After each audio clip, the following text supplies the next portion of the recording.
Il faut qu'on avance et la seule façon d'avancer, c'est de garder espoir qu'on sache un jour la vérité.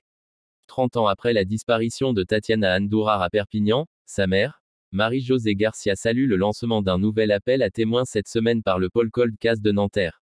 Invitée de l'émission Affaires suivantes sur BFM TV, elle espère que des témoins ou des personnes détenant des informations se manifestent. C'est très important parce qu'il y a certainement des gens qui, peut-être, n'ont pas tout dit parce que, peut-être, ils pensaient que ce n'était pas nécessaire ou que ce n'était pas important, a-t-elle confié, en faisant référence à des propos qui peuvent être tenus sur Internet. La recherche de témoignages inédits. En fait, on se rend compte qu'il y a les réseaux sociaux, qu'il y a encore des gens qui disent des choses qu'ils n'avaient pas dites à l'époque. Donc, oui, c'est très important, cet appel à témoins et je compte beaucoup sur les différents témoignages qui pourraient intervenir, ajoute la mère de la disparue.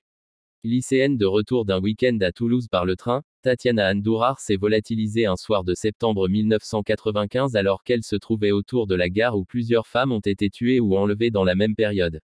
Ni son corps, ni ses effets personnels n'ont été retrouvés. Un tueur en série, Jacques Ranson avouera 4 meurtres mais niera avoir croisé la route de Tatiana. 30 ans après, les mémoires sont troubles et les souvenirs s'effacent. Alors les magistrats et les enquêteurs recoupent les informations, formulent des hypothèses. Il y a potentiellement des gens qui, à l'époque, n'ont pas voulu, n'ont pas pensé à dire ce qu'ils savaient, expliquait plus tôt dans la semaine Isabelle Théry, magistrate au pôle des affaires non élucidées.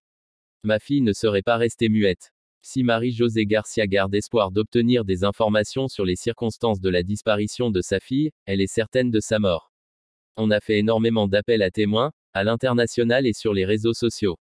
C'est impossible qu'elle soit aujourd'hui vivante quelque part. Si elle avait vu rien qu'une fois l'avis de recherche qu'on publie, qu'on continue à publier, ma fille ne serait pas restée muette, c'est impossible, a-t-elle assuré sur BFM TV.